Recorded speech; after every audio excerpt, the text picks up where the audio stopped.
10월 13일 교회 소식입니다. 오늘 예배에 참석하신 모든 분들을 주님의 이름으로 환영하고 축복합니다.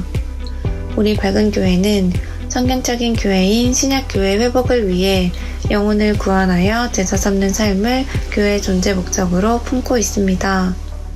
오늘 예배를 통해서 구주이신 예수님을 만나시고 하늘의 복 많이 받으세요.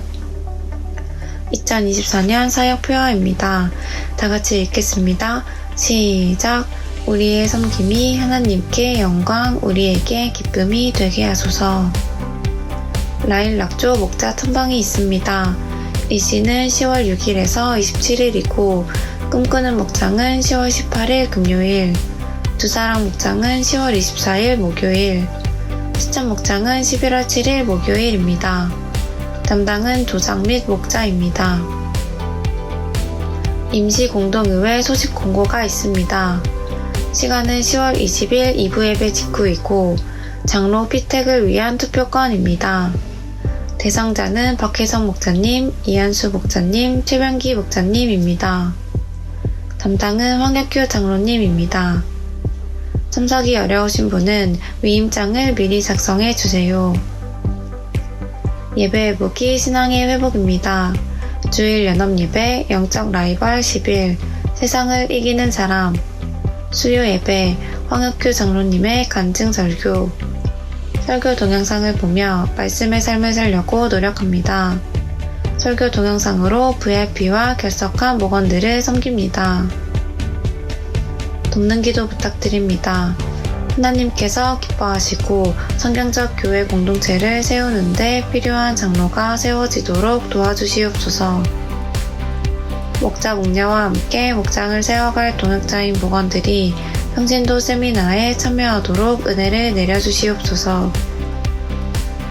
교회의 모든 환우들의 질병을 치료하여 주시옵소서. 다음 세대가 건강하게 세워지도록 지혜와 은혜를 내려주시옵소서. 교회 청소 섬김 목장입니다. 10월 12일에는 두마키티 목장, 10월 19일에는 치앙라이 목장이 섬겨주시겠습니다. 교회 중직 섬김 목장입니다. 10월 13일에는 치앙라이 목장, 10월 20일에는 대학원 목장이 섬겨주시겠습니다. 항상 교회를 섬기는 밝은 가족들이 자랑스럽습니다. 감성구절입니다. 요한일서 5장 3절 말씀 다 같이 읽겠습니다. 시작. 하나님을 사랑하는 것은 그 계명을 지키는 것입니다. 하나님의 계명은 무거운 짐이 아닙니다. 요한일서 5장 3절 말씀. 아멘.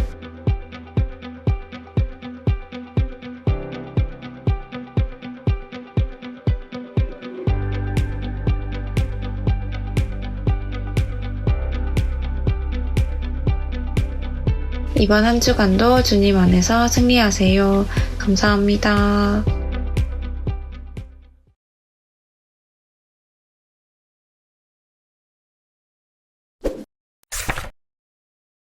여름이 지나갈까 했는데 지나가서 이제 옷들이 조금 두터워지고 길어지고 하는 순간입니다.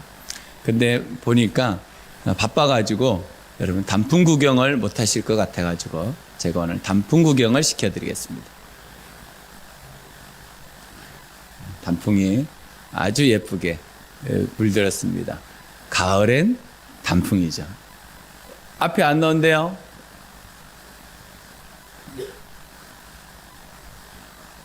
나오죠? 네, 가을엔 단풍입니다. 혹시 단풍 구경을 못 가시고 바쁜 와중에 있는 분들은 위로를 받으시기 바랍니다. 올해도 단풍 구경 가기가 쉽지는 않을 것 같습니다. 하나님께서 사시사계절을 주신 것은 대한민국의 복입니다. 제가 중국에서 살면서 아주 추운 동네, 마이너스 40도, 아주 더운 동네, 플러스 40도, 80도 안에서 살아봤거든요. 그런데 이렇게 아름다운 나라는 없습니다. 제가 어디를 다녀봐도 여러분 시간을 조금 내셔서 단풍을 구경하시고 안 되시면 교회에 오시면 됩니다. 우리 교회 단풍이 아주 아름답게 물들 것 같습니다. 우리가 세상을 살아가면서 여러 가지 일들을 당하는데 그 일 가운데 힘들고 어려운 일들이 우리에게 있죠. 세상에는 지금 굉장히 많은 곳에서 전쟁이 있습니다. 그리고 몇천 명이 죽었다는 보고가 있고 2년 이상 전쟁이 지속되고 또 폭탄이 날아들고 미사일이 날아가고 하는 일들이 지금 우리에게 실제적으로 일어나지 않아서 우리가 넘어가는 일이지만 그들에게는 밤낮으로 살까 죽을까 하는 어려운 가운데 있습니다.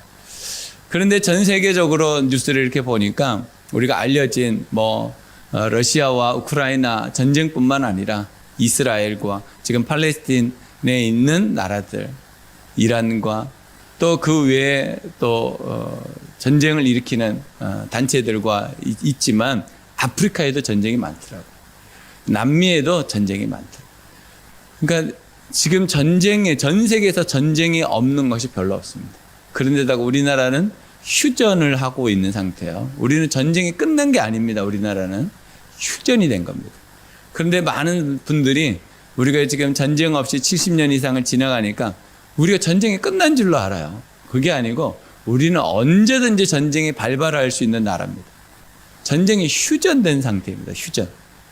그러니까 언제든지 전쟁이 일어나도 별다를 게 없는 나라가 우리나라입니다. 그러니까 우리는 날마다 이 전쟁에 대한 공포들을 은근히 가지고 삽니다. 그러니까 우리 자녀들이 군대를 가는 겁니다. 휴전 상태이기 때문에 징집을 당하고 모집을 당해서 군인 생활을 할 수밖에 없는 나라입니다. 그런데 이렇게 육체적으로만 싸우는 전쟁만 전쟁인가? 성경에 보니까 영적으로 보이지 않는 곳에서도 전쟁은 계속 진행되고 있다라고 합니다. 근데 그 전쟁 가운데 하나님께서 우리에게 주시는 말씀이 있는데 그 말씀이 큰 위로가 되고 힘이 됩니다.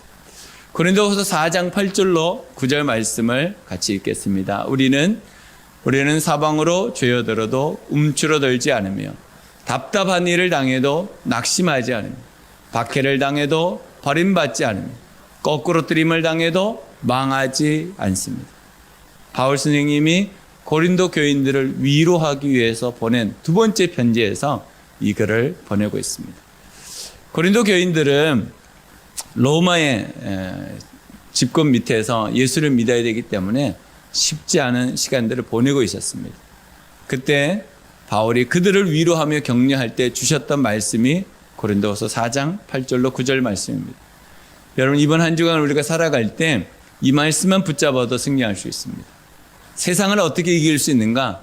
주의 말씀을 실제로 믿을 때 승리할 수 있다라고 성경은 말합니다. 여러분, 고린도후서 4장 8절로 9절 말씀을 다시 한번 가슴에 새기시고 내 삶 속에 여전히 힘들고 어려운 일들이 있지만 그 삶 속에 하나님이 주시는 승리함이 있다는 것을 믿으시고 살아가시기를 주님의 이름으로 축복합니다.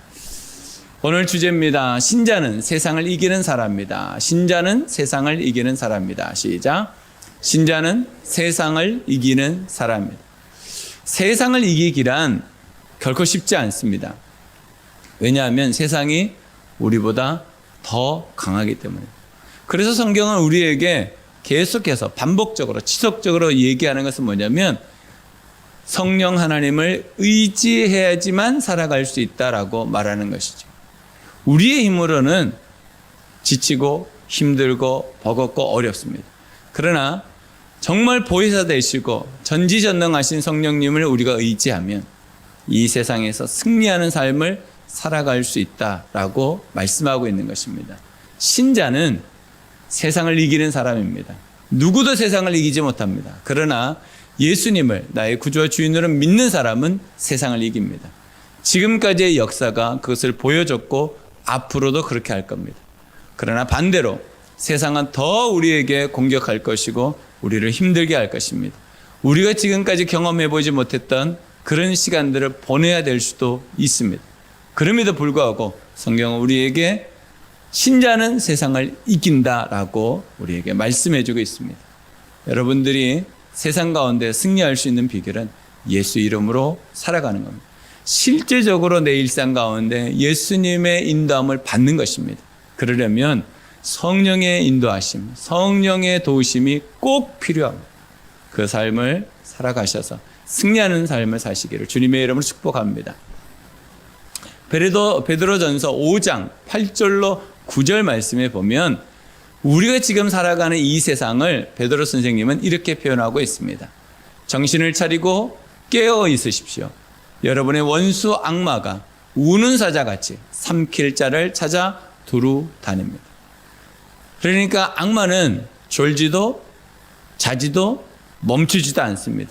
굶주린 사자처럼 우리를 파괴시키고 죽이는 일에 집중하고 있습니다. 그러니 우리가 이 악마와 싸워서 이길 가능성은 없습니다. 그러니 이 악마를 이기는 전지전능하신 성령 하나님을 우리가 의지하고 살아갈 때 승리할 수 있습니다. 더욱 이렇게 말합니다. 같이 읽습니다. 믿음에 굳게 서서 악마를 맞서 싸우십시오. 여러분도 아는 대로 세상에 있는 여러분의 형제 자매들도 다 같은 고난을 겪고 있습니다. 그 당시에도 예수 믿는 것 때문에 고난이 있었고 앞으로도 고난이 있을 겁니다.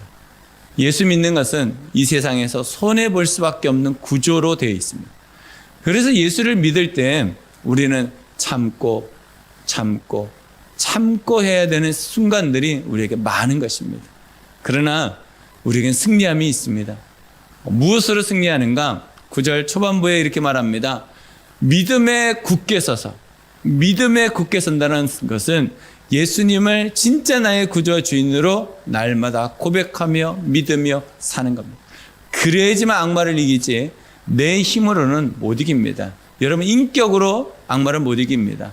여러분들의 훈련된 성품으로 악마를 못 이깁니다. 오직 예수 그리스도를 믿는 믿음만이 우리를 이기게 합니다. 여러분 이것을 꼭 믿으시고 예수님을 여러분 마음 가운데 꼭 모셔드리시고 고백하는 삶을 사시기를 주님의 이름으로 부탁드립니다. 그럼 어떻게 세상을 이기는 사람으로 살 수 있을까요? 첫 번째, 말씀의 오해를 푼 사람입니다. 말씀의 오해를 푼 사람입니다. 시작. 말씀의 오해를 푼 사람이다. 말씀의 오해를 우리는 굉장히 많이 가지고 있습니다. 은근히. 자, 3절 말씀입니다. 하나님을 사랑하는 것은 그 계명을 지키는 것입니다. 하나님의 계명은 무거운 짐이 아닙니다. 왜 요한 사도가 이 말을 했을까요? 그 당시에 예수를 믿는 사람들이 하나님의 말씀에 대한 오해가 많이 있었습니다. 하나님의 계명을 지키는 것, 하나님 말씀대로 사는 것을 무거운 짐이다라고 생각했던 것 같아요. 어떻게 내 일상도 살아가야 되는데 믿음의 말씀을 지키면서 살 수 있는가? 지금하고는 다른 판입니다. 그때는 예수를 믿으면 직장에서 쫓겨나야 되고 예수를 믿으면 가문에서 쫓겨나야 되고 친구들로부터 소외를 받아야 되는 그런 어려움이 실제로 있었던 것입니다. 그러니까 그들이 무거운 짐이라고 여기는 것은 마땅한 생각입니다. 아니 지금도 예수 그리스도를 믿으면서 사는 우리에게 하나님 말씀대로 사는 것이 무거운 짐이라고 생각하는 사람들이 굉장히 많이 있습니다. 저 역시도 하나님의 말씀을 지켜야 된다라고 하는 이 부담이 무거운 짐으로 올 때가 종종 있습니다. 그런데 하나님의 말씀대로 살아가는 것이 무거운 짐이긴 하지만 그 무거운 짐을 통해서 우리에게 오는 보람도 있다는 것을 기억하셔야 됩니다. 내가 감당해야 될 사역과 사명과 일들 가운데 그것이 우리에게 힘들고 어려울 수 있습니다. 어떨 때는 버거울 수 있습니다. 아이고 오늘도 내가 그렇게 해야 되나? 라고 하는 어려움이 우리에게 있을 수 있습니다. 실제적인 것입니다. 그러나 그것을 살아가면 우리에게 하나님께서 끝을 좋게 하십니다. 그런데 힘들다고 부담스럽다고 무거운 짐이라고 느껴진다고 내려놓으면 끝이 좋지 않습니다. 여러분 일반 직장도 마찬가지 아니겠습니까? 직장 생활을 하는데 힘들다고 그 자리에서 딱 그만둬 버리면 끝이 좋을 수가 있겠습니까? 유종의 미를 거둘 수 없습니다. 가정에서 엄마 아빠가 파업한다고 생각해 보십시오. 이 세상에서 가장 무서운 파업이 엄마 아빠 파업입니다. 노동자의 파업은 아무것도 아닙니다. 엄마 아빠가 권리를 포기하고 파업해 버리면요 이것을 막을 길은 없습니다. 갓난아기들은 누가 키울 겁니까? 자녀들의 앞길을 누가 인도할 겁니까? 그러나 포기하지 않고 섬기지 않습니까? 그렇게 해야지만 끝이 좋습니다. 우리에게 무거운 짐이 있지만 실질적으로 그것을 우리가 하나님 안에서 믿음으로 이겨내지 않으면 우리는 계속해서 하나님 안에서 오해를 품고 살아가는 겁니다. 예수 믿는 게 왜 이렇게 힘들어? 예수 믿는 건 끝이 없네. 하고 또 해야 되고 또 해야 되고 또 해야 되고. 그런데 그것을 믿음으로 받아들이셔야 됩니다. 예수 그리스도께서 우리에게 보여주신 대로 사랑은 헌신하고 희생하는 겁니다. 손해를 보는 겁니다. 십자가 지는 겁니다. 예수님이 그것을 먼저 보여주셨습니다. 먼저 우리를 사랑하셨습니다. 그러고 난 다음에 우리에게 이렇게 하는 것이 행복이라고 안내해 주신 것이죠. 그래서 우리에게 있는 수많은 오해를 풀지 않으면 우리는 믿음의 삶을 살아가기가 어렵습니다. 정말 주님이 여러분을 살리시고 여러분들을 세우시려고 하는 마음이 있다. 정말 하나님은 나를 사랑한다. 나를 좋아하신다. 나를 천국으로 인도하시려고 하시는 분이다. 이것만 확실해도 우리에게 무거운 짐이라고 하는 이 오해를 벗어버릴 수 있습니다. 로마서 3장 10절로 12절 말씀을 보면 우리가 왜 무거운 짐이라고 생각할 수밖에 없는지에 대한 설명이 되어 있습니다. 10절입니다. 11절로 12절을 우리 같이 읽겠습니다. 성경에 이렇게 기록되어 있습니다. 의인은 없다. 한 사람도 없다. 깨닫는 사람도 없다. 하나님을 찾는 사람도 없다. 모두가 곁길로 빠져서 쓸모없게 되었다. 선한 일을 하는 사람은 없다. 한 사람도 없다. 왜 우리가 무거운 짐이라고 느끼냐면 우리가 죄인이기 때문입니다. 죄인은 자기 편리로 삽니다. 자기 중심으로 삽니다. 하나님 중심으로 살지 않습니다. 말씀 중심으로 살지 않습니다. 왜 우리가 하나님 앞에서 온전한 헌신과 희생과 충성을 하지 못하는가? 우리가 죄인으로 계속 살기 때문입니다. 주님은 우리를 죄인이라고 부르지 않고 의인이라고 불러주셨음에도 불구하고 우리가 여전히 그 오해 가운데 살아가고 있다는 것. 하나님이 우리를 구원하셨다니까요. 예수님이 우리를 위해서 십자가에서 죽으시고 부활하셨습니다. 승천하시고 우리를 위해서 기도하고 계신다고. 꼭 다시 오실 거라고. 그런데 이 말씀을 듣기만 하지 실제로는 믿지 않습니다. 그 결과물이 뭐냐면 오해입니다. 하나님을 오해하는 겁니다. 내 마음대로 되지 않으면 하나님 나를 사랑하지 않아. 내 뜻대로 되지 않으면 하나님 나를 도와주지 않아. 라고 오해하는 것이죠. 그렇지 않습니다. 하나님은 한 번도 우리를 버리지 않으시고 우리를 떠나지 않으셨습니다. 언제든지 우리와 함께 하십니다. 여러분, 하나님에 대한 오해, 말씀에 대한 오해를 풀고 무거운 짐이라는 그 오해를 풀고 하나님 안에서 순종하는 삶을 살아가실 때 우리에게는 놀라운 보람을 지금까지 경험해보지 못했던 은혜를, 행복을 경험하게 될 줄로 믿습니다. 그래서 우리가 이 땅에 살면서 꼭 기억하면서 살아야 될 이 문구를 여러분 마음에 새기시면 좋겠습니다. 같이 읽습니다. 옆에 있는 사람은 나를 살리든지 내가 살리든지 둘 중에 한 사람입니다. 여러분 옆에 있는 사람은 둘 중에 한 사람입니다. 그 사람이 나를 살리든지 내가 그 사람을 살리든지 둘 중에 하나입니다. 그러니까 어디를 가든지 여러분 이 마음을 꼭 가지고 사셔야 됩니다. 하나님께서 저 사람을 통해서 나에게 은혜를 주시든지 나를 통해서 저 사람에게 은혜를 주시든지 둘 중에 하나이지 둘 다가 없는 경우는 한 번도 없습니다. 그러니까 여러분들이 가정생활을 할 때에도 직장생활을 할 때에도 여러분이 일상을 살아갈 때 이 문구를 꼭 기억하며 살아가시기 바랍니다. 내 옆에 있는 사람은 나를 살리는 사람이든지 내가 살려내야 될 사람이든지 둘 중에 하나입니다. 그러니 여러분 옆에 붙어 있는 사람들을 오해하지 마십시오. 이 사람이 없으면 좋겠다. 저 사람이 이렇게 변했으면 좋겠다. 그 전에 항상 주님은 우리에게 말씀하시기 누가 먼저 변해야 된다고요? 내가 먼저.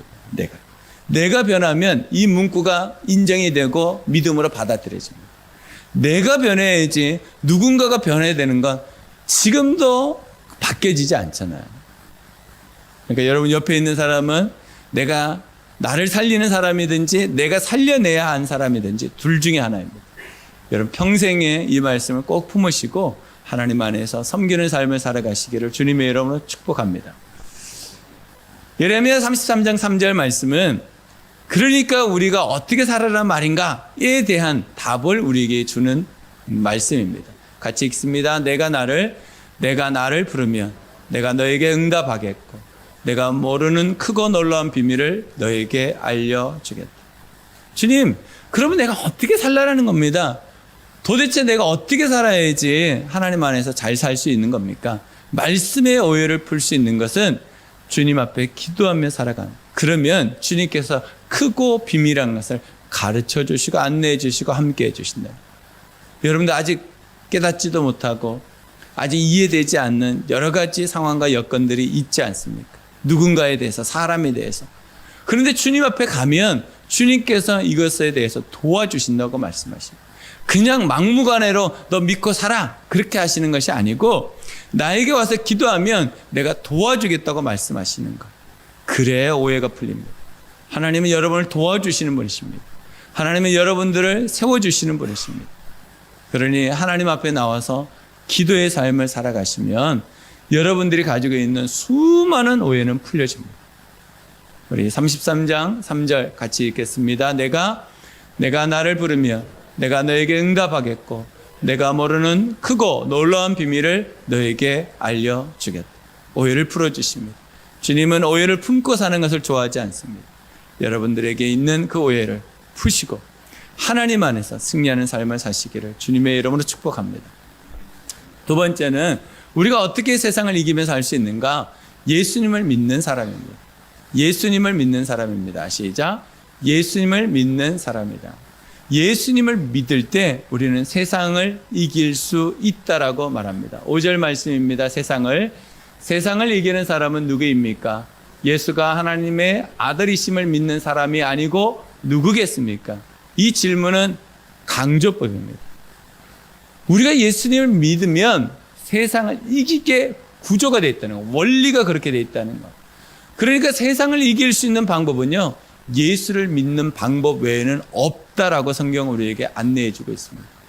그러니까 여러분들이 세상에서 이리 치고 저리 치고 이리 고민하고 저리 걱정하고 염려하는 일들이 많이 있잖아요. 그것을 이길 수 있는 것이 세상의 실력과 능력을 갖춘다고 되어지는 것이 아니고 예수 그리스도를 믿을 때 주님께서는 우리에게 있는 어둠을 가져가시고 광명의 빛을 비춰주신다는 것. 그러니까 우리가 이 세상 가운데서 승리하는 삶을 살아내려고 주님께서 오셨는데 그 예수님을 진짜 믿어야 된다. 그래야지만 이 세상에서 우리가 정말 지금까지 누려보지 못했던 그 화평과 행복과 기쁨을 누리면서 살 수 있다. 주님은 그런 삶을 살기를 원하시고 계신다는 것이죠. 믿는 자의 힘이 뭘까? 믿는 자의 힘. 그것은 히브리서 11장 38절에서 이렇게 말합니다. 이런 사람은 세상이 감당하지 못하느니라. 그들이 광야와 산과 동굴과 토굴에 유리하였느니라. 믿음 때문에 집을 떠나야 했습니다. 믿음 때문에 가족도 떠나야 했습니다. 믿음 때문에 지금까지 살았던 고향도 떠나야 했습니다. 그리고 유리하는 생활, 방황하는 생활, 방랑의 삶을 살아야 됐습니다. 그런데 이것을 힘들다 어렵다고 말하는 것이 아니라 예수를 믿는 믿음으로 이것을 이겨내버렸다고요. 그러니까 세상이 그 당시에 예수 믿는 사람들을 감당할 수가 없어요. 이 사람들은 도대체 우리가 이길 수 없는 사람들. 왜냐하면 예수를 믿으니까 세상 사람들이 포기할 수 없었던 것들을 예수 믿는 사람은 다 포기해버리는 거예요. 이게 예수를 믿는 삶입니다. 주님은 우리에게 이것을 요구하고 계십니다. 정말 예수를 믿느냐? 그러면 하나님께서 포기하라고 한 그 부분을 여러분 포기할 수 있어야 됩니다. 그래야지 진짜 믿는 것이지 하나님께서 우리에게 포기하라고 말한 것을 포기하지 못하면 그것은 예수를 믿는 게 아닙니다. 이건 굉장히 심각한 얘기고 중요한 얘기입니다. 여러분 삶 속에 오늘 이 말씀을 들으면서 하나님께서 지금까지 올해를 시작하면서 지금까지 내 안에 포기하라고 하였던 부분들이 있을 거야. 이건 내려놔야 돼. 이거는 네가 변해야 돼. 하나님께서 원하시는 거 그게 아니고 이거야 라고 하는 부분들이 누구에게나 있습니다. 그것을 여러분 믿음으로 받아들이시고 그것을 내려놓으시고 포기하셔야 돼요. 그럴 때 예수를 진짜로 믿어갈 수 있는 겁니다. 어느 배가 항구에 정박을 했습니다. 그래서 밤에 사람들이 성선을 했습니다. 수많은 사람들 배에 탔습니다. 그리고 아침이 되어서 사람들이 깨면서 기대했습니다. 무슨 기대를 했냐면 대서양의 큰 바다를 바라보고 수평선을 바라보면서 아침을 맞이할 거라고 생각하고 잠을 잤습니다. 그런데 아침에 눈을 깨고 창문을 열어서 봤더니 여전히 항구였습니다. 왜 그랬을까요? 이거는 실제적으로 있었던 일입니다. 영국에서. 알고 보니까 선원 한 사람이 실수를 한 거예요. 묶어놨던 그 닷줄을 풀지 않고 계속 있었던 거예요. 그러니까 밤새도록 바람은 불었으나 바다로 나가지 못하고 항구에 묶여 있었던 거죠. 우리가 예수를 믿는다라고 하지만 정말 하나님이 주시는 그 놀라운 세계를 경험하지 못하는 이유가 뭘까? 내가 정말 내려놓고 포기해야 될 것들을 하지 않고 있다는 것. 묶어놓은 것을 풀지 않고 있다는 것. 여러분, 묶여있는 것들을 풀 때 대서양으로 나갈 수 있고 하나님의 놀라운 세계로 나갈 수 있다는 것입니다. 여러분들이 묶여있는 것이 무엇입니까? 하나님이 풀라고 하는 것이 무엇입니까? 그것을 하나님께 내려놓고 포기할 때 하나님은 예수 믿는 놀라운 은혜를 우리에게 베풀어 주실 줄로 믿습니다. 하나님의 마음은 무엇입니까? 디모데전서 2장 4절에 이렇게 말합니다. 하나님께서는 모든 사람이 다 구원을 얻고 진리를 알게 되기를 원하십니다. 하나님은 한 사람도 구원받지 못하는 일이 없게 하시기를 원하십니다. 그래서 우리를 통해서 하나님 그 일을 하기를 원하시는 거예요. 사람들은 복음을 들어야 구원을 받기 때문에 우리 주변에 내가 섬길 사람, 그 한 사람을 하나님 붙여놓으신 거예요. 여러분 가족 중에, 여러분 친구 중에, 직장 동료 중에, 여러분 이웃 중에 그 한 사람이 있다는 거예요. 그러니까 하나님의 마음을 가지고 우리가 그렇게 살아가는 거예요. 그것이 예수를 믿는 사람입니다. 그 사람이 세상을 이기는 사람이에요. 세상을 이길 수 있는 방법은 다른 방법이 아니라 내 주변에 아직도 예수님을 믿지 않고 있는 사람들에게 복음을 전하는 겁니다. 그 복음을 전할 때 우리가 세상을 이겨낼 수 있는 것이지 그냥 나은 사람, 일신, 그냥 잘 살아가는 것, 그것으로 되어지는 것이 아니에요. 하나님의 마음을 가지고 살아가야 됩니다. 한 영혼을 품고 그를 위해서 기도하고 섬기고 그를 만나고 그를 복음 안에서 살아갈 수 있도록 기도하는 것, 그것이 하나님의 마음이고 하나님은 그 마음을 가지고 우리 또한 구원하셨다는 겁니다. 여러분 삶 속에 이 마음을 회복하셔서 정말 하나님의 마음이 내 마음에 가득 찰 때 주변 사람들이 불쌍해 보입니다. 세상이 부러워 보이면 안 됩니다. 세상이 불쌍해 보여야 됩니다.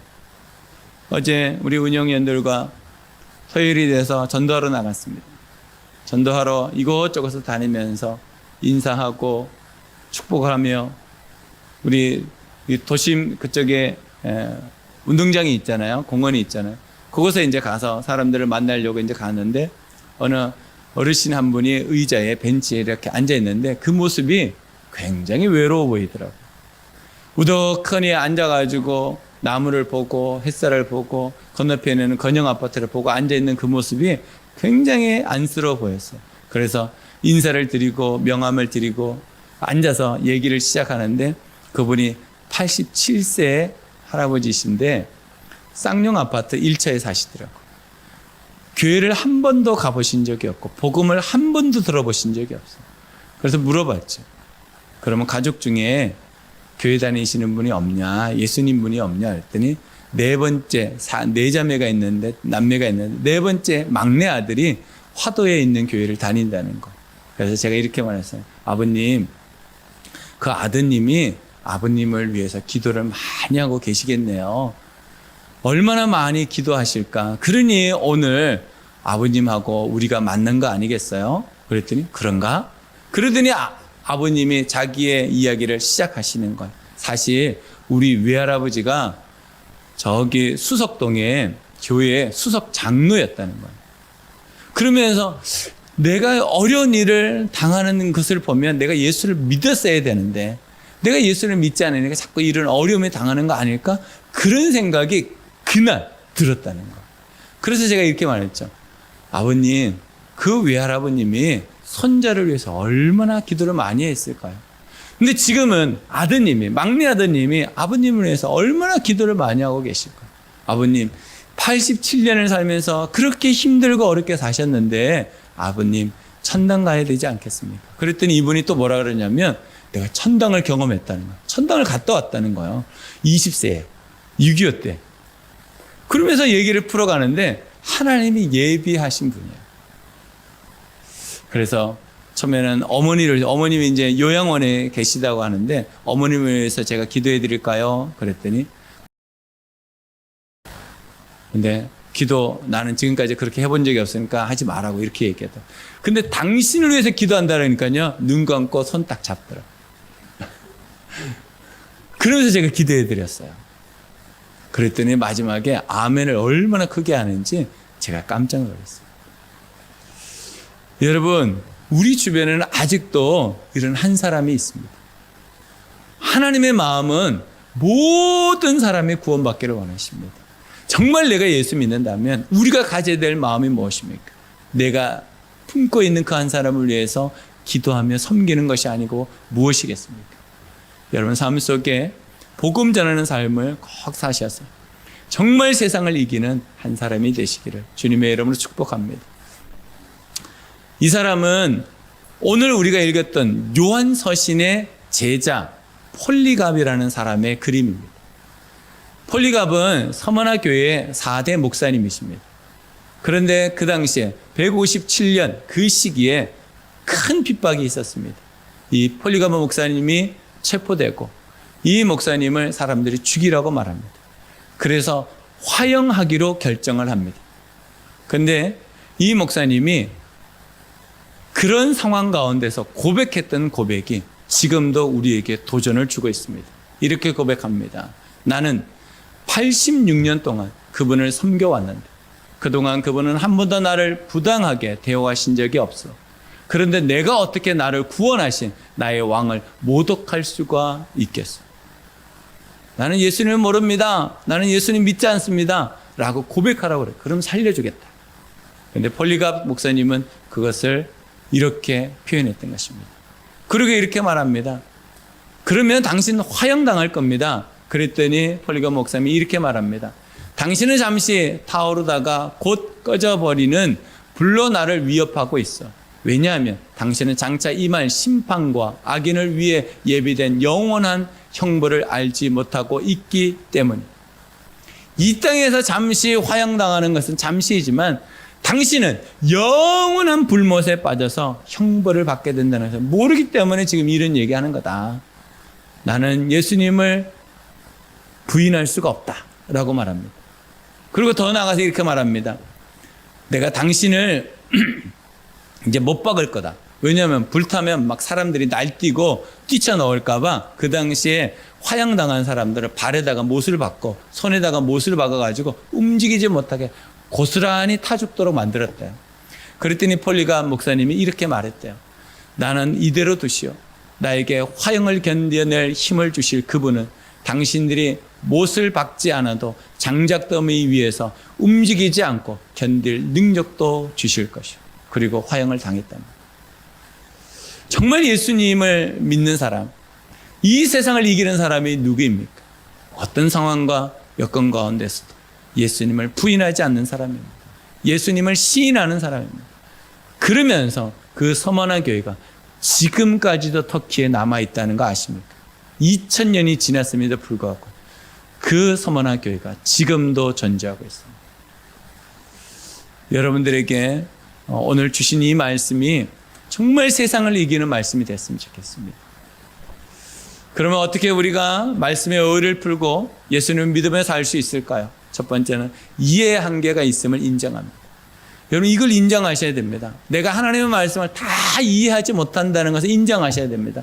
내 상황 가운데 일어나는 수많은 일들 가운데 내가 그 상황을 다 이해하지 못한다는 것을 인정하셔야 됩니다. 그래야지 오해하지 않습니다. 두 번째는 세상의 정체를 바로 알아야 됩니다. 이 세상은 우리를 절대로 살리도록 두지 않습니다. 굶주린 사자와 같습니다. 그러니 이 세상 가운데서 우리가 예수를 믿지 않고 살아간다? 도저히 있을 수 없는 일이라는 것. 이 세상을 부러워하고 이 세상을 따라가는 것, 이 세상의 요구대로 살아가는 것이 나를 살리는 게 아니라는 거예요. 오직 예수 그리스도를 믿을 때 내가 성령의 놀라운 은혜 가운데 살아갈 때 우리는 세상을 이길 수 있는 거지. 세상의 정체를 제대로 모르면 우리가 어떻게 살아가냐면 세상에 빠져 살아갑니다. 이 정도쯤이야. 딱 한 번만 이라고 말하면서 세상에 묶이게 된다는 것입니다.